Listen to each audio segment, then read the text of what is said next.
cimrigeena raago cadowgeena loo jabiyo carradeena udugale cudno difaacdiyo budlan curadadeedo aabid ciila mudanina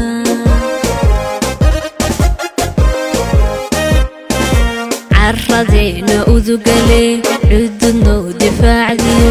budlan curadadeedo aabid ciila mudanina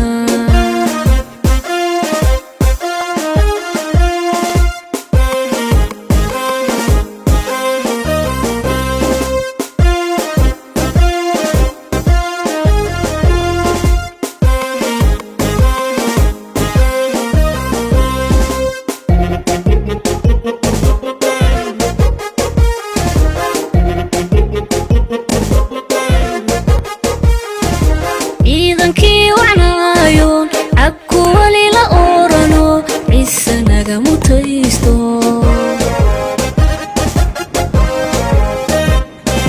ciidankii wacnaayoon cabku wali la oorano ciise naga mutaysto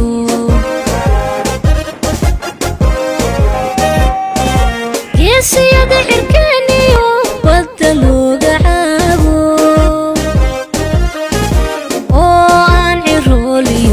caruur bow ducayno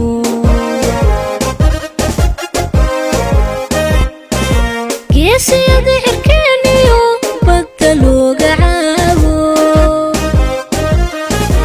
oo aan cirooliyo caruur bow ducayno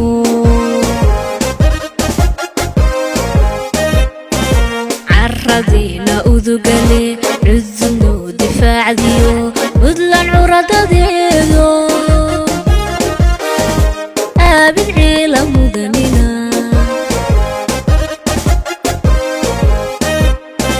carradeena udugale cudno difaacdiyo budlan curadadeedo aabid ciila mudanina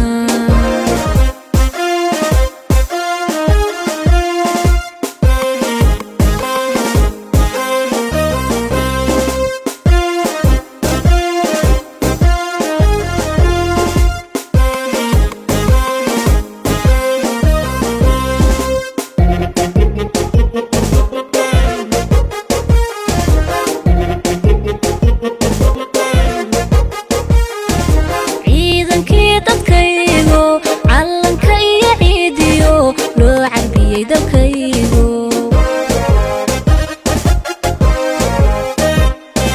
ciidankii dadkaygo calanka iyo ciidiyo loo carbiyey dalkaygo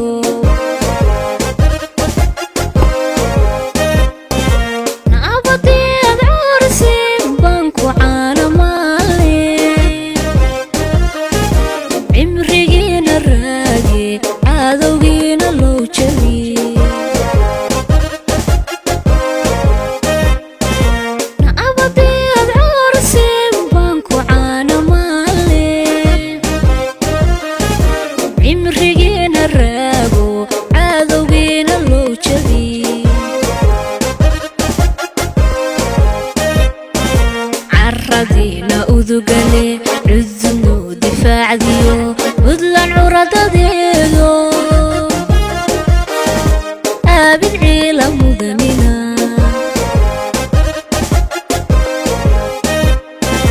carradeena udugale cudno difaacdiyo budlan curadadeedo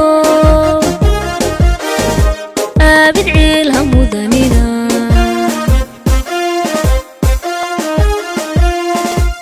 booliiskii dalkaan nahay dembi baadhahaan nahay daljireegan baan nahay dadaal muujiyaan nahay dadka kow adeege nabadda daadeheeye daabka wadkayo booliiskii dalkaan nahay dibadda iyo gudahada hadba meesha loo diro daafacaye degdeg wa jawaabe lagu diirsadanahay guddiga dib u habaynta ciidamada taliyaasha kala duwan ee ciidamada qalabka sida Puntland marti sharafta ciidamada booliiska iyo daraawiishta iyo ciidamada bambeyda ee kulligood maanta qalin jabinaya tababaradii muddada u socday dhammaantiin assalaamu calaykum waraxmatullaahi wabarakaatu runtii waa farxad aad u weyn inaan maanta inagala soo qayb galo xafladdan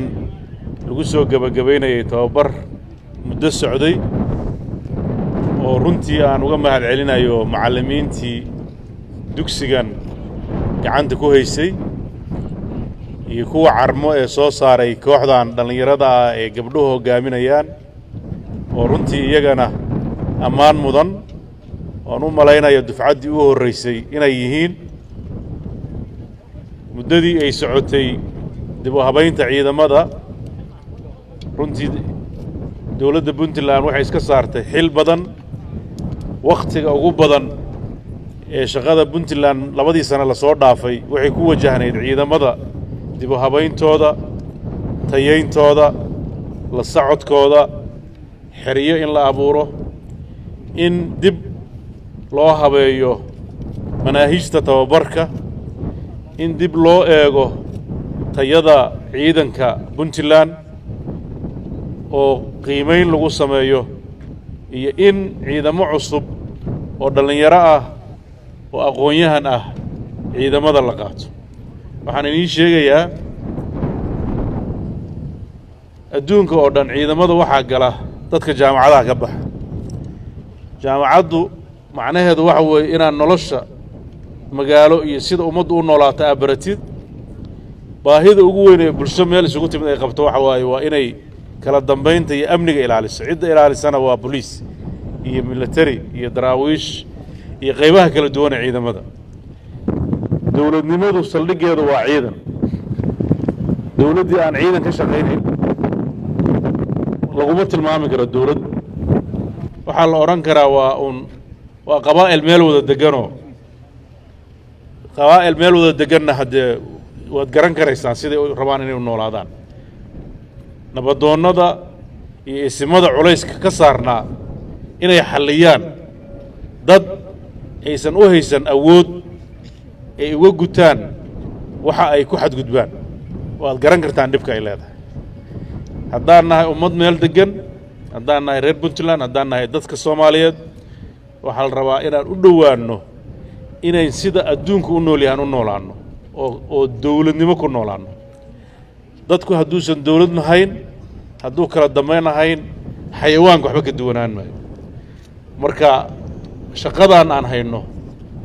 ma aha shaqo ciidamadu kaliya leeyihiin laakiin dowladda oo dhan ayaa ah shaqadeeda ciidan maxaa yeelay qodobka ugu horreeya oo dowlad qofka ugu sarreeyo aniga laga rabo waxa weeye sugidda amniga marka sugidda amniga ciddii sugaysay haddaysan xirfad u lahayn dhalinyaradii xuduudda u ahaa ummaddan oo amnigeeda sugi lahaa haddii iyaga ay noqdaan kuwii amnigii khatarta ku ah waa khatar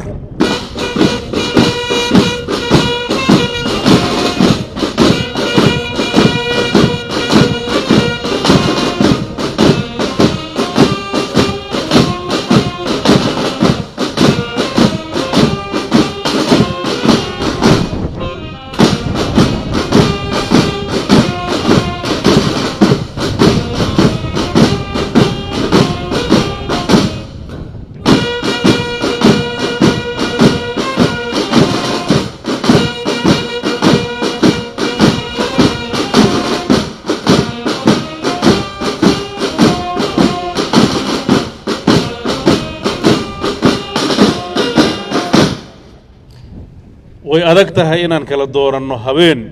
iyo maalin maxaa yeelay mid walba wuxuu leeyahay astaan gaar ah nolosha dawladnimo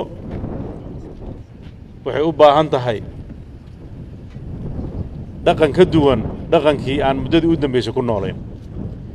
dhallinyaradii la rabay inay horumar ka shaqayso inay ammaan ka shaqayso ummaddu markay deganaan siyaasadeed iyo mid amni hesho ayay nolol qurux badan heli kartaa waad og tihiin dhallinyaradeenna iyo hooyooyinkeen iyo waayeelkeenna maanta waxay ku sugan yihiin mid cabsi buu meel u joogaa mid gaajuu meel ugu rafaadayaa mid xanuun iyo dayac ayaa dhinac ku haysta mid kaleetana wax uu ka shaqaynayo ma garanayo oo mustaqbalkiisa ayaa mugdi ku jira si taa aan uga baxno waxaan u baahannahay nidaamka dawladnimada inaan adkayno nidaamka dawladnimada haddaan rabno inaan adkayno waa inaan kulligeen ciidan wada noqonnaa shacab iyo qofka markaa darees kastaba hadda halkan waxaa ku jira casharadiinna community policing bulshadu ruuxaddeeda waxaa la rabaa inay ciidanka noqoto maxaa yeelay ciidanka weliba boliisku macnihiisu waxa weeye in uu xumaanta bulshada ka hayo xumaanta in bulshada laga qabto dad gaara ma leh cid kasta oo aragta ayaa la rabaa inay qabato nabigan calayhi salaatu wasalaam wuxuu yidhi man ra'aa minkum munkaran falyuqayir biyadih waa kulli dadkoo dhan wey marka mid walba intuu kara ayaa la rabaa inuu qabto marka waxaan rajaynayaa ciidamada booliiska iyo ciidamada daraawiishta iyo qaybaha kale ee dawladda iyo bulshadoo dhan inaan ka wada shaqayno sidaan u noqon lahayn bulsho xasilan oo deggan oo isjecel oo horumar ka shaqaynaysa oo faraxsan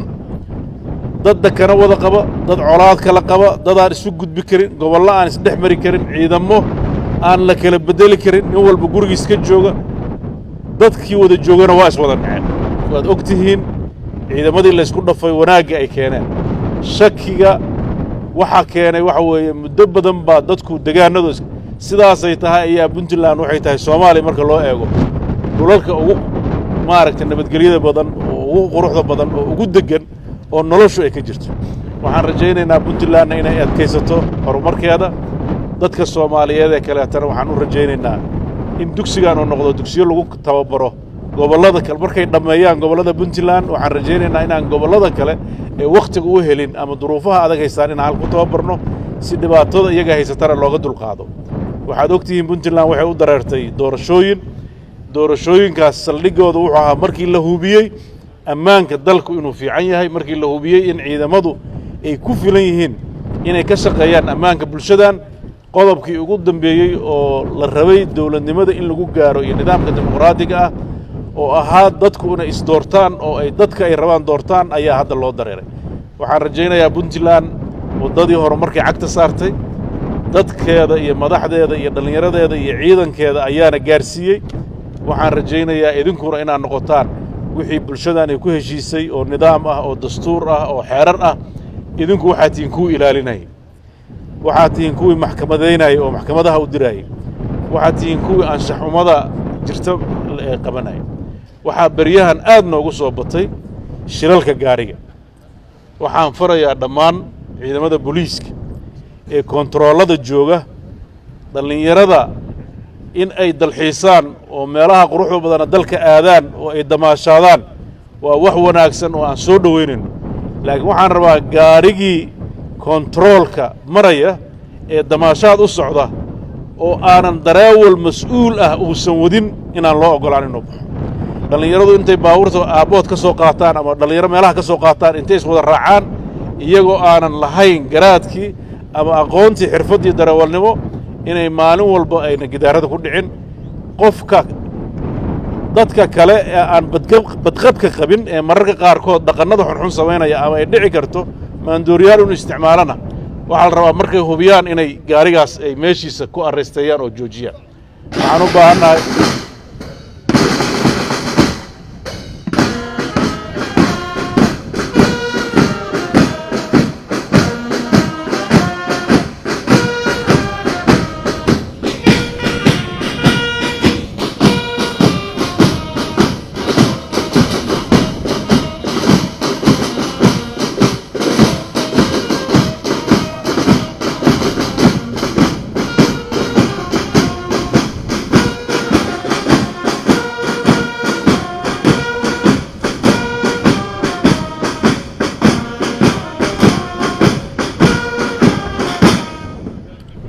waxaan aad u rajaynayaa arrintaas waan arkaynay tababarkii ciidamada waddooyinka taliyaha booliiskana hadda wuxuu sheegay inuu koorsooyin dheeraada ay samayn doonaan waxaase ugu muhiimsan waa wacyigelinta iyo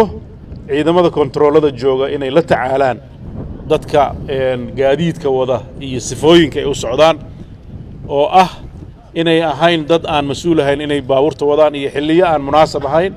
iyo dad iska maaragtay damaashaadayo dadku waa damaashaadi karaan lakin waxa la rabaa dareewalku inuu yahay nin mas-uula oo dadka damaashaadaya oo mas-uul ka noqdo laakiin hadday tahay dad iska wada cayaaraya hadda khatarta dhacaysa waad arkaysaan maalin walba dhallinyaro yaryar baa dhibaato ku soo gaaraysa marka waxaan rajaynayaa iyadana in arrintaas wax laga qaban doono waxaan u baahannahay inaan maaragtay wax ka qabanno tahriibayaasha waxaan u baahannahay inaan wax ka qabanno dadka maandooriyaha ka shaqeeya waxaan u baahannahay dadka xag jirka ah ee dalkeenna raba inay nabadgelyadiisa waxyeelayaan iyo dadka dalka dhaqan xumada ku soo abuuraya intaba waxaan rabnaa inaan si midaysan uga hortagno gacmihii iyo lugihii dalka lagu sugi lahaa baa tihiin waxaan aad ugu faraxsanahay runtii sida wanaagsan oo inaga muuqatay markii aad hadda dhoolatuska samaynayseen waxaan qirayaa dufcadihii horeeto inay dufcaddan ay ka tababar fiicnayd dhinaca weliba gaardiga iyo disibliinka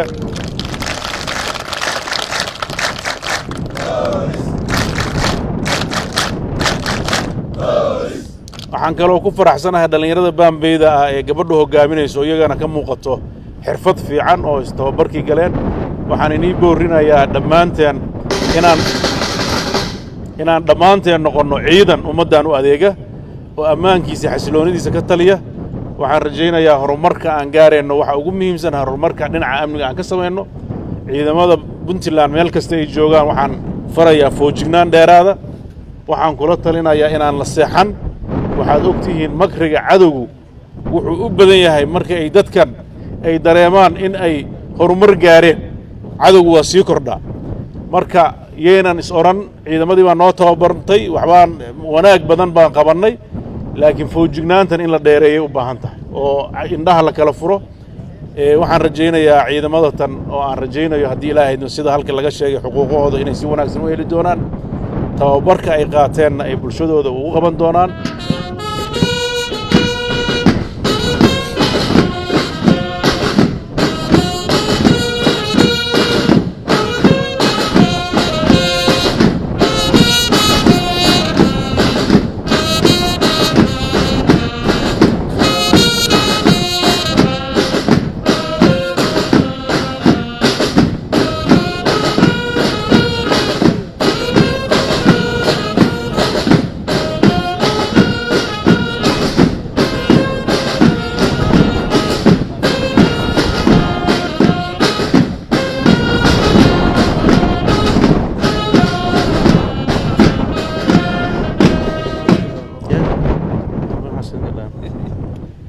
guul weyn baan ii rajaynayaa iyo horumar waxaan rajaynayaa insha allah in ay saraakiishiina iyo madaxdiinuna aad ka heli doontaan waxaad ku faraxdaan iyo abaalmarinaha aad mudan tihiin aad baa u salaamantihiin wassalaamu calaykum waraxmatullahi